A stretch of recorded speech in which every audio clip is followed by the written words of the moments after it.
Ya, hari Jumat ini ya, mungkin tidak sempat jumpa yang hari Jumat, jadi hari ini dia ada. So ucapkan selamat hari Merry Christmas dan juga selamat tahun baru. Dan sebelum kita memulai ibadah kita, mari kita sama-sama berdiri dengan saya. Kita akan membuka ibadah kita. Dan sebelum itu kita akan mengucapkan selamat datang kepada saudara baru kita yang hari ini, yang baru pertama kali mungkin datang di tempat ini, yang bernama Joseph Malong. Dia orang Kelapit dan juga dari Sarawak, yang berstatus sudah kawin lagi. Sekarang tempat kerja dia ada di kampung, bukan tempat kerja, dia dari kampung Ceng,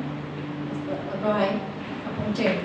Oke, dia ada di belakang sana. Terima kasih karena sudi melawat kita bersama-sama. Hari ini kita sebagai saudara seiman dalam Tuhan sangat gembira untuk menerima kehadiran setiap saudara-saudari yang boleh berkesempatan untuk mengunjung. Juga ada keluarga daripada Sis Nora, adik-adik dia ada di sini. Puji Tuhan, terima kasih atas kehadiran bersama. Pada hari ini kita boleh memuji memuliakan nama Tuhan kita. Mari kita membuka ibadah kita dengan doa. Saya minta Bro Matthew membawa kita dalam doa pembukaan.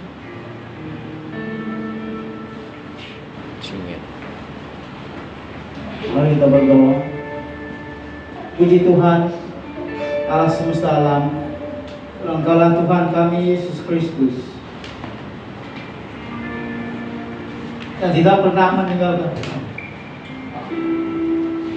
Syukur kami pada pagi hari ini kami dapat berkumpul bersama dalam kebaktian kami pagi hari ini Tuhan, yang mungkin inilah kebaktian bagi tahun 2020 yang terakhir bagi kami, dan pada minggu hadapan kami akan terus melangkah ke tahun 2021. Tuhan Yesus Kristus, biarlah Roh Kudus Engkau terus hadir di tengah-tengah kami pada pagi hari ini. Biarlah setiap jemaat yang hadir pada pagi hari ini Tuhan akan terus merasai kehadiran Engkau dalam kehidupan mereka. Tuhan Yesus Kristus, banyak tahun ini Tuhan Yesus. Terpujilah nama Engkau Tuhan. Pimpin kebahagiaan kami ini dari mula, tengah, dan akhirnya pada pagi hari ini Tuhan, dalam kuasa Roh Kudus Engkau Tuhan. Terima kasih Yesus. Inilah doa kami. Kami buka kebaktian kami hanya di dalam nama Allah Bapa, Anak, dan Roh Kudus, Tuhan dan Juru Selamat. Kami telah berdoa dan bersyukur. Amin. Haleluya. Kemuliaan untuk Tuhan kita. Terima kasih. Mari kita sama-sama menyembah Tuhan. Kita tahu bahwa Tuhan kita adalah Allah yang layak kita sembah. Hadirat Tuhan yang selalu kita rindukan untuk memenuhi setiap jiwa, tubuh, jiwa, dan roh kita, hati kita, supaya roh kita boleh menyembah Tuhan. Mari kita mengangkat penyembahan ini, awal kemuliaan.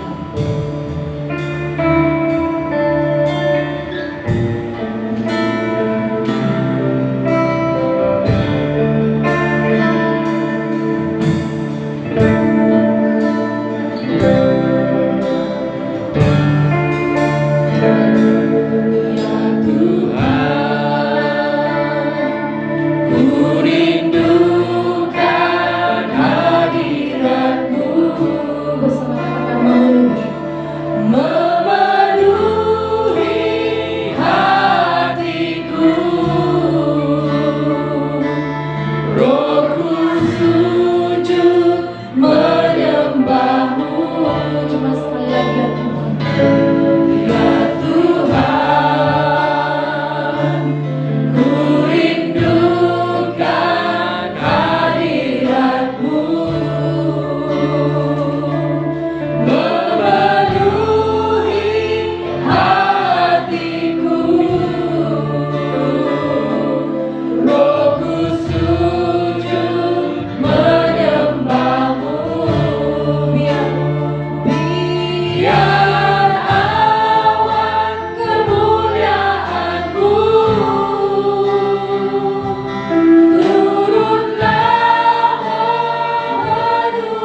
Terima kasih Tuhan, Engkau adalah Allah yang selalu kami rindukan.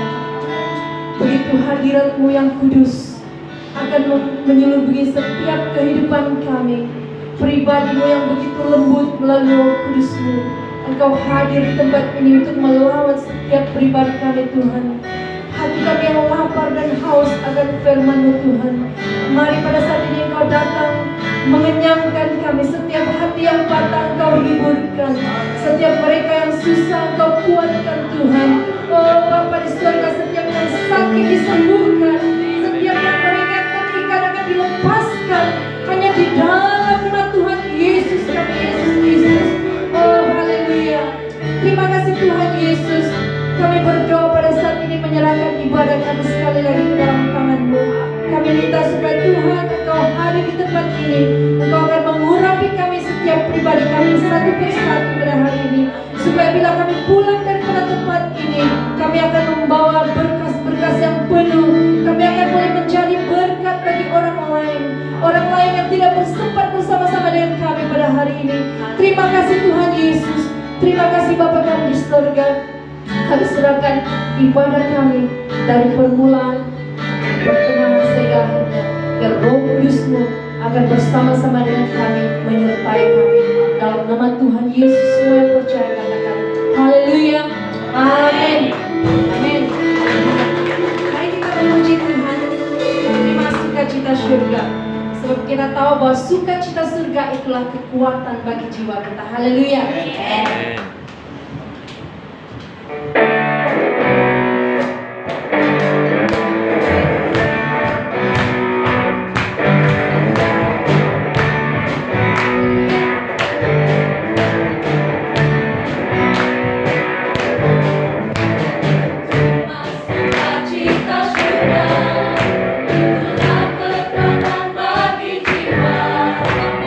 Dapat rasakan kasih-Nya.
Dia tetap kekal dan tinggal bersama-sama dengan kita selama-lamanya. Haleluya.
Kita tahu bahwa Tuhan kita adalah Allah yang baik, amin.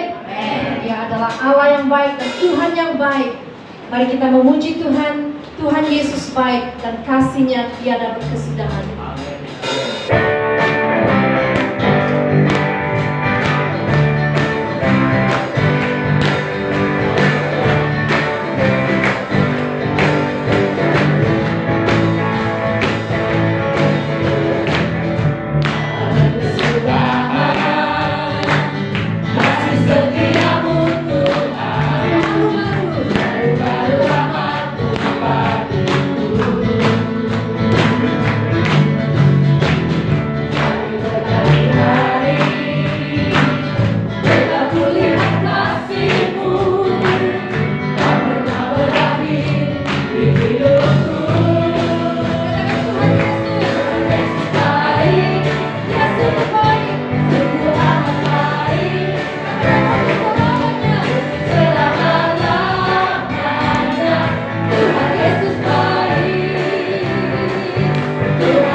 selama-lamanya.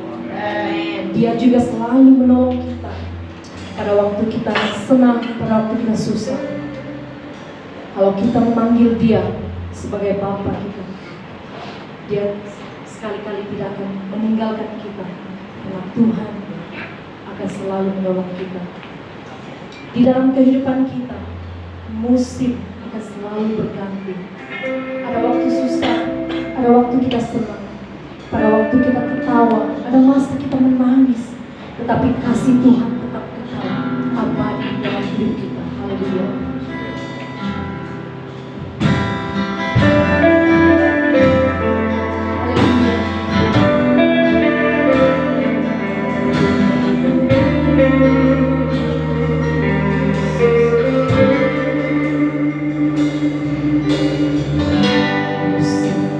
Akan selalu berganti,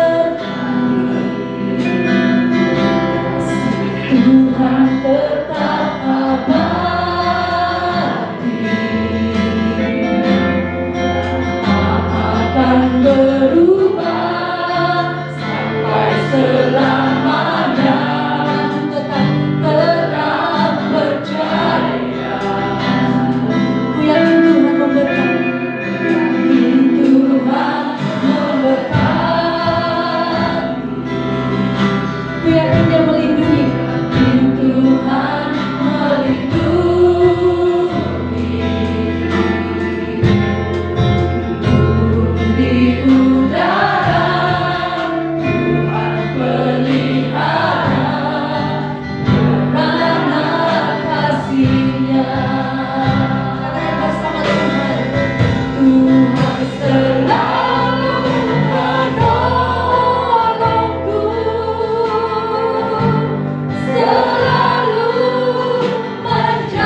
sehingga kami dapat bersama-sama di tempat itu untuk meninggikan kemuliaan ini.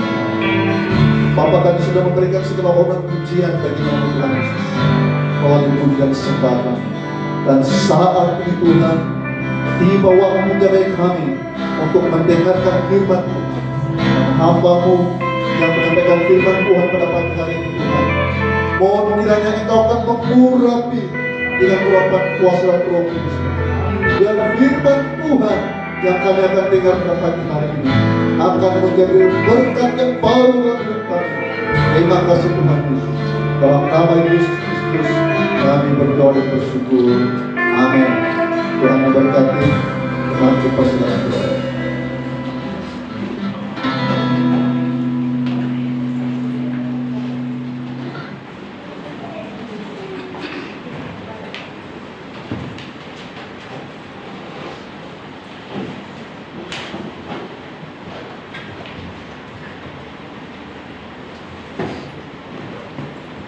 Salam dan selamat pagi kepada semua teman. Ya, kita tidur bangun tanpa sadar. Kita justru ya pada masa itu mereka mencipta satu lagu Wawasan 2020. Namun saudara sadar ataupun tidak, pada 2020 sesuatu yang berbeda sekali. Rancangan yang begitu meleset sekali daripada harapan dan angan-angan yang dimimpikan sekian lama. Kita sudah melalui ini, dan saya juga secara pribadi agak merasa sedih sedikit, sebab kedua-dua anak saya, mereka tidak mengakhiri persekolahan mereka, yang seorang di dalam sekolah rendah dan yang seorang di sekolah menengah. Ya, begitu berbeda sekali. Di mana anak saya perempuan terpaksa kehilangan peluang untuk menduduki UPSR seperti anak-anak lain juga yang sama dengan pastor lah yang anak menduduki UPSR. Demikian juga bagi SPM juga berubah. Yang sepatutnya sudah selesai pada musim ini, tetapi itu dianjangkan pada tahun ke depan. Semua ini saudaraku berubah dengan begitu drastis sekali dalam tahun ini. Jadi apabila kita menghitungnya, ini adalah tahun 2020 yang begitu mencabar sekali. Oleh sebab itu, mengapa pada hari ini saya mengambil tajuk untuk khotbah yang terakhir di tahun 2020 ini. Sebab minggu depan kita bukan lagi berada di tahun 2020, tetapi kita akan pergi ke tahun 2021. Ya, masa begitu cepat berlalu sekali. Dan kita juga melihat di sini apa yang sudah terjadi dalam kehidupan kita, dan ini saya akan sampaikan dalam khotbah pada pagi hari ini, bahwa benar-benar berlaku yang bukan hanya bersifat teori, tetapi yang begitu real dalam kehidupan kita pada masa ini, di mana kita menghadapi norma-norma yang baru. Ya. Jadi mari kita melihat firman Tuhan terlebih dahulu di dalam Efesus pasal yang kelima ayat 15 sehingga ayat yang ke-17 sebagai dasar kita untuk mendengarkan khotbah pada hari ini. Demikian firman Tuhan dalam Efesus pasal 5 ayat 15 dan 17. Firman Tuhan berbunyi demikian. Ayat 15, karena itu perhatikanlah dengan saksama bagaimana kamu hidup. Janganlah seperti orang bebal, tetapi seperti orang arif. Dan pergunakanlah waktu yang ada, karena hari-hari ini adalah jahat. Sebab itu janganlah kamu bodoh, tetapi usahakanlah supaya kamu mengerti kehendak Tuhan. Nah, saudaraku, di dalam firman Tuhan pada pagi hari ini saya sudah tulis di situ tajuk kita, yaitu tetap teguh di tengah krisis. Saya mengatakan ini adalah tahun krisis yang begitu kentara sekali. Nah, saudaraku, kita akan belajar tentang 3 perkara bagaimana kita menghadapi krisis ini menurut firman Tuhan. Namun sebelum itu, mari kita melihat dulu tentang suatu perkara yang terjadi di Malaysia. Saya tidak mengambil secara seluruh dunia, tapi saya mau kita melihat dulu apa yang berlaku di seluruh di Malaysia. Tidak begitu terang di sini ya, tidak begitu terang, tapi kita boleh baca. Boleh Sisiola tolong bacakan untuk saya. Katakan. Krisis masa kini di Malaysia. Semua. Yang pertama, kehilangan pekerjaan. Hampir 90.000 hilang pekerjaan tahun ini, kata Profesor 2020. Yang kedua, angka kematian di Malaysia COVID-19 mencapai 451 orang. Kes bunuh diri di Malaysia meningkat 20%. Yang keempat, keganasan rumah tangga. 1.929 aduan keganasan rumah tangga sejak PKP. Yang kelima, kes jenayah. Yang keenam, masalah politik, terjadi pertukaran kerajaan. Yang ketujuh, krisis ekonomi, beberapa perniagaan terpaksa ditutup. Dan yang ke-8, masalah mengenai pengangguran. Kadar pengangguran di Malaysia meningkat kepada 5,3% pada Mei tahun ini, yang mencatatkan 826.100 penganggur menurut Jabatan Perangkaan. Terima kasih, Sis. Saya ada penolong pemerintah di sini menangkap berita. Jadi ini adalah salah satu ya, saya buat satu research ataupun kajian apa yang berlaku sepanjang 2020 ini, dan apabila saya melihat ini, saya begitu bersyukur kepada Tuhan. Nah, kenapa? Sebab walaupun kita menghadapi krisis, tapi ini tidak berlaku di dalam kehidupan kita. Betul atau tidak? Namun secara realitinya, ini yang berlaku krisis yang terjadi di Malaysia. Ya, ini saya baru buat kajian di Malaysia. Kita belum membuat kajian secara seluruh dunia, itu disebut secara universal tentang apa yang berlaku. Namun saudaraku, dalam fakta ini, angka-angka ini yang kita dapat lihat ini, fakta ini membuktikan bahwa 2020 adalah hari-hari yang begitu mencabar sekali, di mana diperkirakan ribuan orang telah kehilangan pekerjaan. Bukan sedikit tahu kehilangan pekerjaan masa PKP. Keganasan rumah tangga. Kamu pikir masa berkurung, tinggal di rumah bersama dengan suami istri, bahagia? Tidak. Langsung keganasan rumah tangga berlabuh sebab krisis keuangan, krisis ekonomi yang sedang berlaku. Jadi ini semua mengajar kita tentang apa yang berlaku. Demikian juga dengan keadaan politik juga begitu tidak stabil, sehingga kan banyak usaha-usaha untuk saling menjatuhkan antara pemimpin satu dengan yang lain. Jadi semua ini memberikan impak kepada kehidupan kita di Malaysia. Pergolakan politik juga menyebabkan kita turut terkesan. Ya. Namun kita bersyukur walaupun segala apa yang telah berlaku 2020 ini, namun saya melihat kita sebagai anak Tuhan masih dalam peliharaan Tuhan. Oleh sebab itu, kita sudah melalui ini menjadi satu pengajaran bagi kita. Selama lebih kurang berapa bulan sudah? Dari Maret sampai Desember ini kita sudah berada dalam norma yang baru. Ya. Itulah kawan-kawan saya mengirim satu WhatsApp yang saya, mereka mengatakan segala-galanya sudah terbalik. Kalau dulu positif kita dekati, kalau sekarang positif kita jauhi. Betul nggak tidak?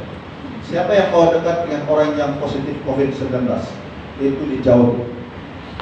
Jadi sangat terbalik. Yang negatif kita dekatkan sekarang, yang positif kita elakkan. semua di sini yang hadir pada pagi hari ini, kita semua ini negatif secara coronavirus. Amin. Walaupun kita di Malaka sudah ada 2 tempat yang sudah dikira sebagai zona merah, tapi kita di sini bersyukur kepada Tuhan. Dan coba kamu tanya diri kita secara pribadi, bagaimana kebaikan Tuhan itu? Banyak orang memikir masa pandemik ini mereka terlalu sibuk untuk menghitung tentang berkat-berkat yang hilang itu, saudara. Tetapi mereka tidak pernah memandang tentang berkat-berkat yang dialami semasa pandemik itu. Masih ingat itu cerita waktu kita berfungsi di dalam ibadah online kita, dalam kelompok online kita. Pastor pernah mengatakan di situ bahwa kita tidak kaya, tapi kita tidak miskin. Betul atau tidak? Masa pandemik. Dan itu membuktikan bahwa Tuhan memberkati kita. Saya ingin mengatakan, saudaraku, dalam masa pandemik ini secara rawat kajian mata saya di dalam media sosial dan apa yang berlaku. Saya ingin memberitahu saudaraku, orang-orang yang selama ini berkata susah, langsung ada peluang untuk memperolehi aset-aset. Bukan kaya, tapi ada peluang untuk membeli aset-aset.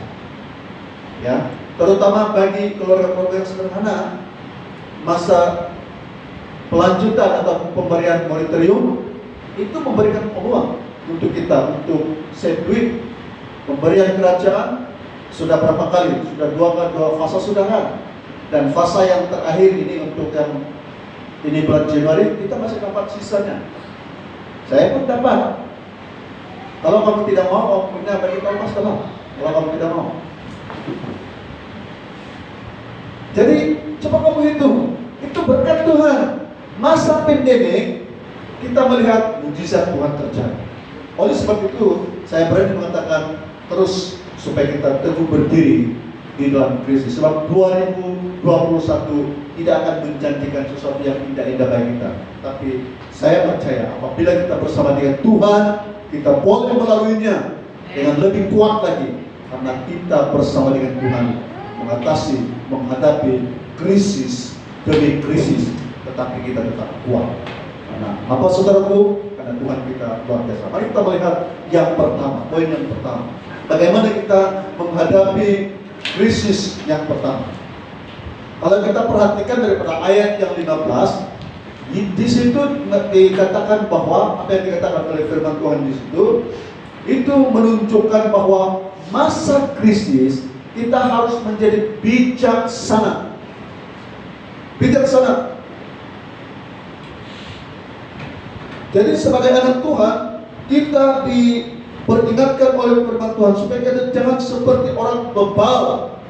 Kalau ayat di situ seperti orang bebal, jangan seperti orang bebal, tetapi seperti orang arif. Ini menunjukkan satu ajakan daripada Rasul Paulus kepada jemaat di Efesus supaya di dalam masa-masa yang hari-hari yang jahat ini, saudaraku, kita bijaksana. Kita memerlukan bijaksana. Kita jangan jadikan masa krisis ini masa kebodohan. Tetapi sebaliknya kita belajar untuk lebih bijaksana supaya kalau kita bijaksana, saudaraku, kita dapat menghadapi krisis ini dengan luar biasa. Saya ingin katakan, saudara, banyak orang masa krisis, mereka yang bijaksana bukan memboroskan uang mereka, tetapi sebaliknya mereka menyimpan uang mereka. Tetapi orang-orang yang tidak bijaksana yang sudah katakan tadi, mereka tidak simpan duit, tetapi mereka gunakan uang itu dengan tujuan yang lain. Ada juga orang yang bijaksana mengambil peluang ini. Waktu moratorium ini diberikan, berapa ribu yang kena save, saudaraku. Kereta tak perlu bayar, rumah tak perlu bayar, bukan sedikit. Jadi kalau 2-3 bulan, saya percaya kalau selama ini yang berangan-angan untuk membeli apa-apa hartalah, masker, ini peluang untuk beli emas. Jadi saudaraku, saya tidak salahkan. Kamu membeli emas itu pun itu sebagai satu kebijaksanaan. Sebab emas tidak akan jatuh nilainya melebihi uang. Dan emas boleh dibawa. Kalau contohnya kita krisis ekonomi, uang kita ringgit ini tidak bernilai, tapi emas mana-mana kita boleh bawa. Macam pastor ini menggalakkan kita pulang untuk membeli emas. Ya. Jadi bersyukur. Ya. Jadi pastor pun melihat di sini, ya, jemaat kita suka berpakaian emas, ya, puji Tuhan. Bukan maksudnya yang tidak ada emas itu tidak mau minat dengan emas. Tapi saya ingin mengatakan di sini kita harus bijaksana, ya. Ini saya belajar ada satu suku di Sabah. Saya melihat suku mereka ini, mereka tidak kaya.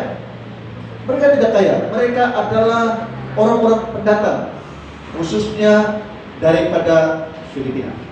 Oh, mereka begitu hebat. Saya mengatakan kepada istri saya, lihat jiran kita di sebelah ini. Mereka hanya jual mie saja, tapi luar biasa. Dan saya mengatakan kepada istri saya, mengapa bangsa mereka ini memakai emas yang begitu besar? Dan istri saya ada kawan yang bekerja, rahasia itu pecah. Bahwa mereka mengatakan, oke, ini adalah bukan hanya untuk diperagakan, tetapi ini adalah untuk darurat. Once mereka, kalau mereka ini katakan dihantar balik, mereka akan angkat cabut saja dan sama ada mereka gadai atau mereka jual.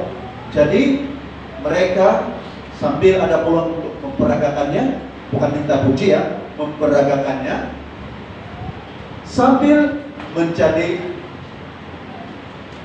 insurans mereka, ya, insurans mereka. Jadi saudaraku, saya ingin mengatakan ambil peluang ini untuk bijaksana sewaktu keadaan pandemi ini. Ini juga memberikan peluang bagi kita supaya khususnya yang mereka yang hilang pekerjaan, kalau ada peluang pekerjaan, coba untuk bijaksana. Ambil pekerjaan, jangan terlalu memilih pekerjaan. Karena masa sekarang ini kita perlu bijaksana untuk mengambil apa saja peluang. Jangan sudah ada pekerjaan, kita sebagai anak Tuhan langsung kita berusaha untuk berhenti bekerja dengan mengatakan saya cari pekerjaan lain. Saya ingin memberitahu saudara, fakta sudah mencatatkan bahwa ribuan orang, puluhan ribu orang kehilangan pekerjaan pada masa ini. Jadi kita kalau ada kerja, jangan coba-coba untuk berhenti bekerja. Lalu sudah tidak ada kerja, salahkan itu. Saya ingin mengatakan saudaraku, Anda tidak bijaksana. Ya. Sebab hidup kita harus diteruskan. Kita perlu bijaksana. Saya sendiri mengalaminya, saudaraku. Kalau ikutkan pertimbangan saya secara pribadi, pada tahun ini saya tak perlu sambung kontrak lagi di gereja ini. Saya harus berpindah ke Pulau Pinang. Saya sudah ada deal dengan gereja di sana. Sepatutnya bulan 5 saya harus untuk interview di sana.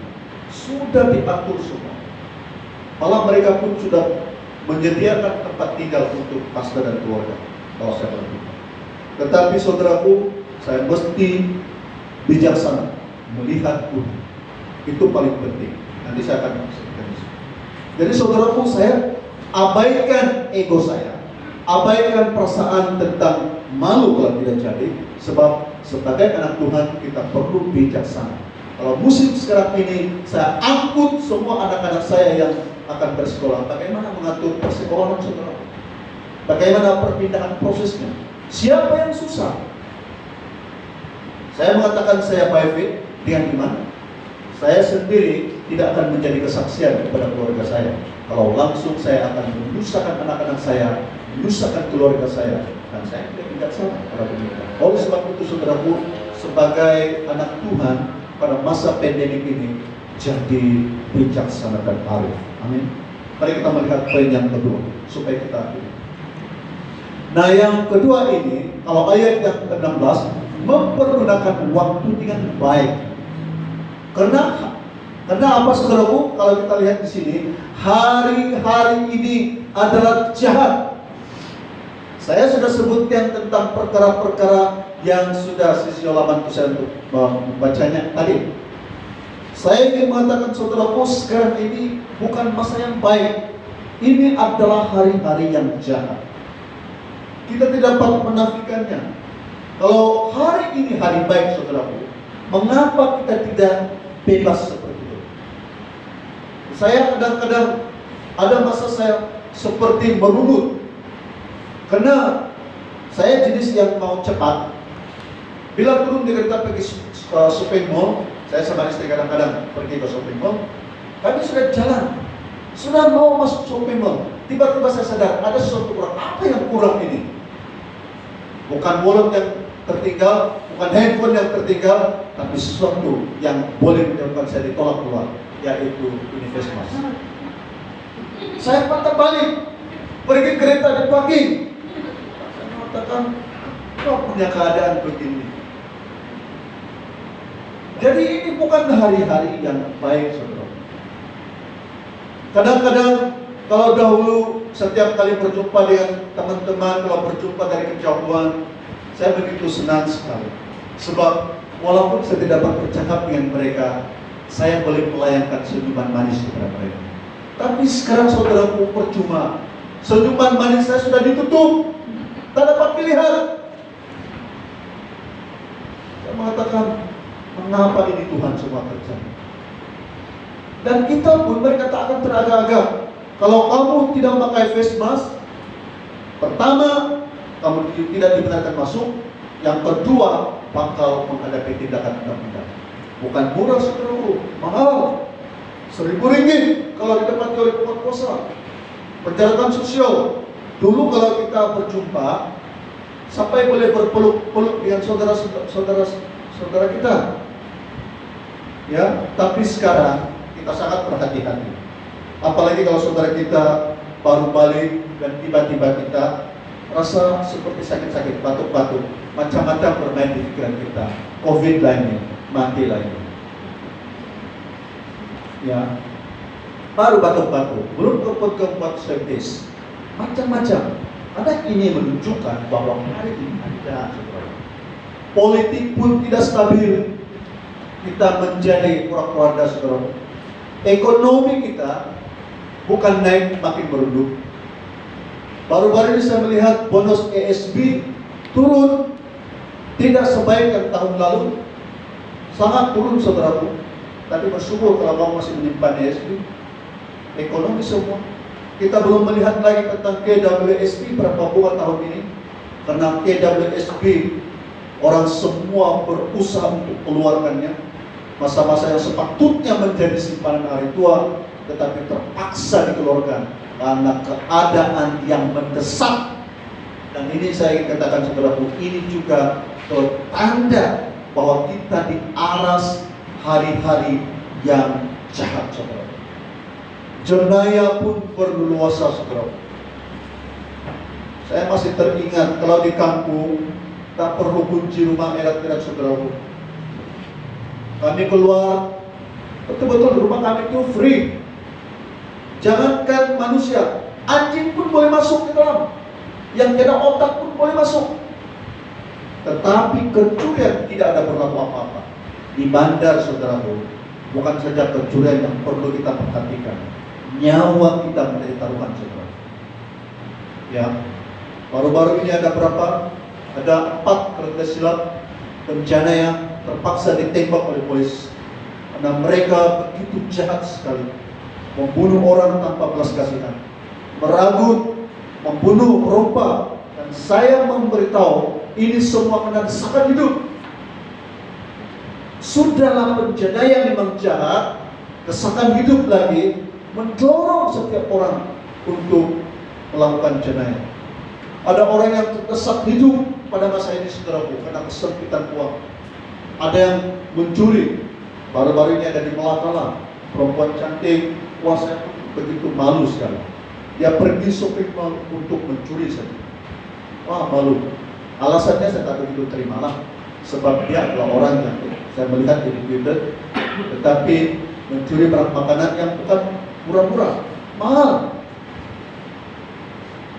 Tetapi ini semua dipengaruhi bahwa keadaan sekarang ini semakin jahat.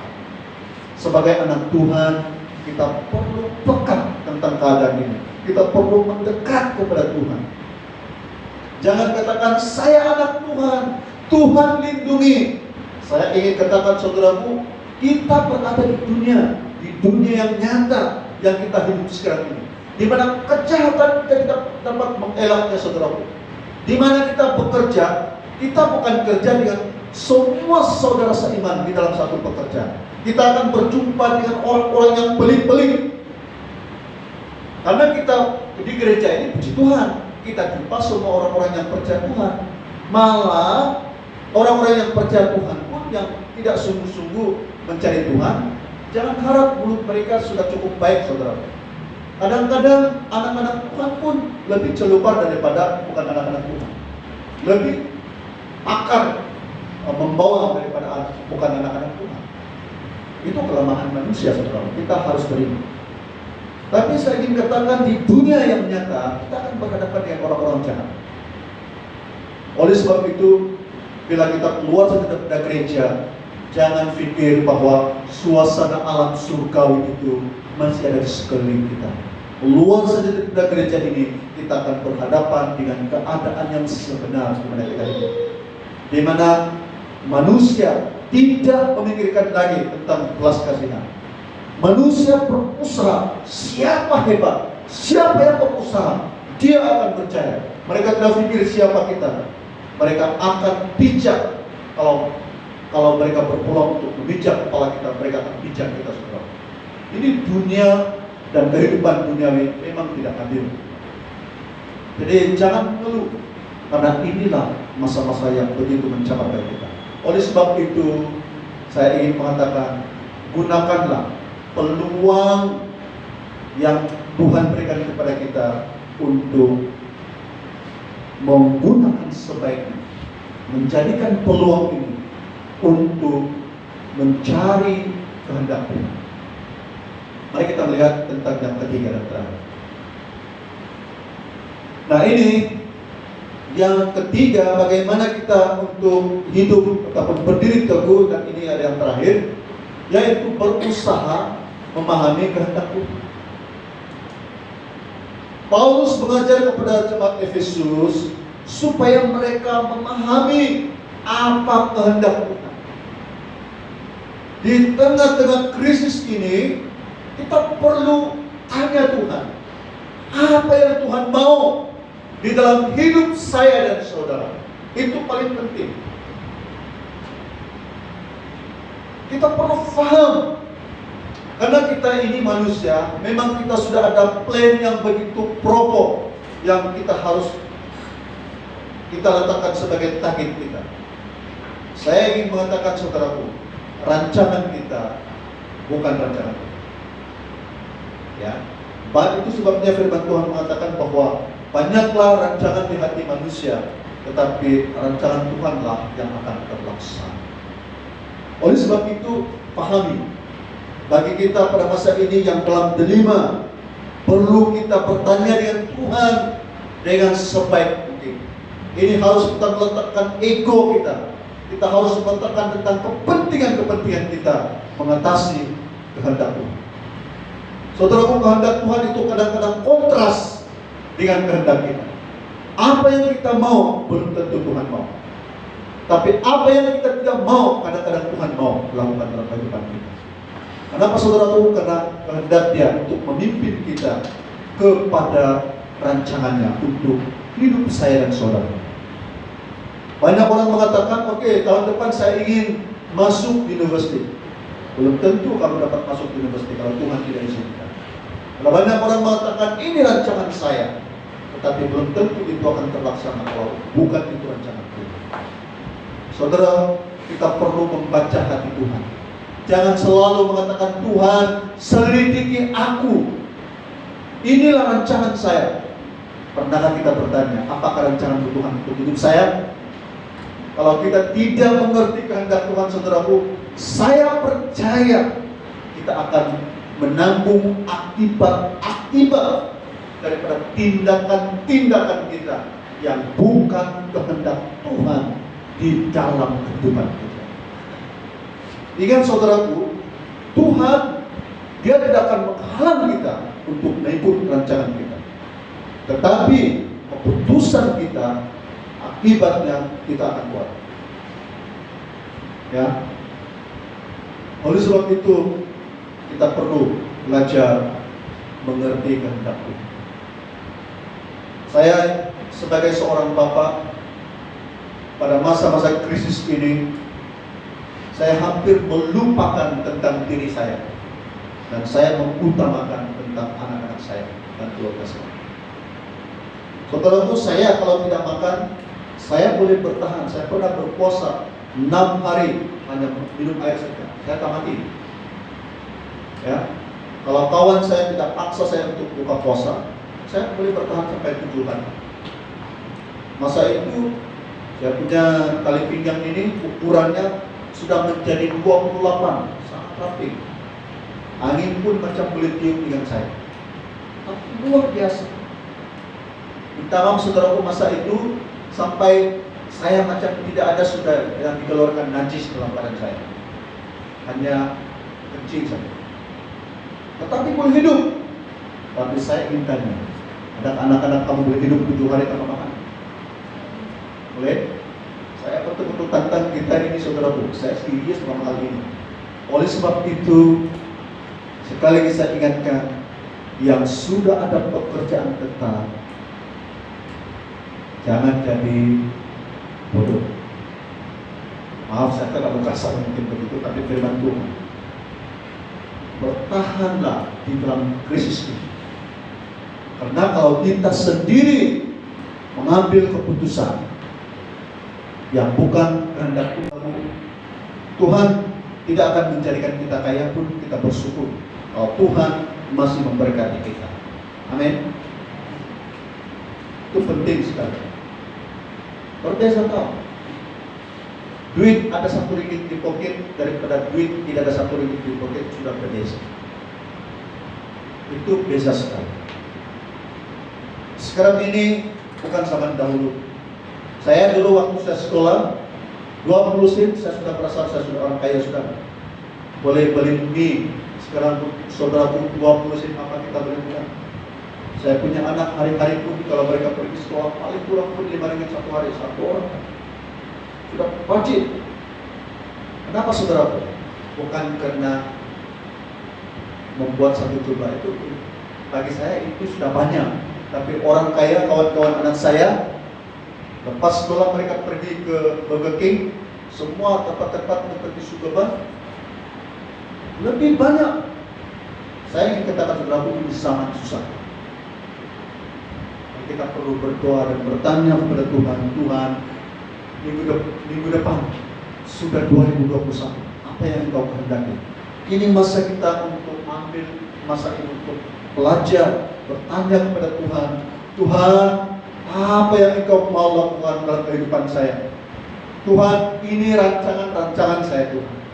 Tidak salah kita ada rancangan-rancangan. Beritahu dia Tuhan, ini rancangan-rancangan saya. Tetapi saya mau rancangan-Mu yang jadi. Karena kalau rancangan Tuhan itu jadi, walaupun pada mulanya kita akan menghadapi kesulitan, tetapi berkat sudah tersedia di situ. Saya percaya. Karena bersama dengan Tuhan, kita tidak akan gagal, saudara. Kita tidak akan gagal selagi Tuhan bersama dengan kita. Tapi kalau kita keluar daripada Tuhan, jangan salahkan Tuhan kalau kita akan mengalami kegagalan. Walaupun Tuhan tidak meninggalkan, tetapi kegagalan mungkin tidak akan terjadi. Oleh sebab itu saudara, saya ingin kita bersama-sama, saya mengajak kita yang sungguh-sungguh pada hari ini, mari kita renungkan bersama-sama. Jadi Tuhan di dalam krisis ini, renungkan, hitung berapa banyak berkat yang kita sudah perolehi sepanjang pandemi ini. Ya, saya sangat diberkati dengan kesaksian oleh berkat jemaat kita masa pandemi ini. Saya mengatakan puji dan syukur kepada Tuhan, karena Tuhan itu baik.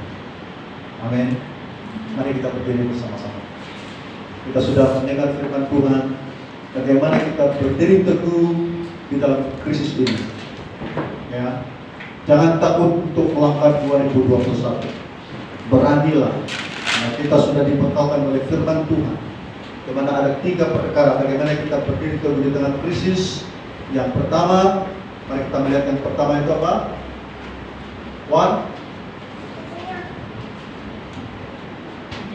Menjadi bijaksana. Yang kedua, mempergunakan waktu dengan baik. Yang ketiga, memahami kehendak Tuhan. Mari kita berdoa. Bapa di surga, terima kasih Tuhan Yesus untuk hari ini. Kami bersyukur kepada Tuhan Yesus karena Tuhan Engkau begitu baik.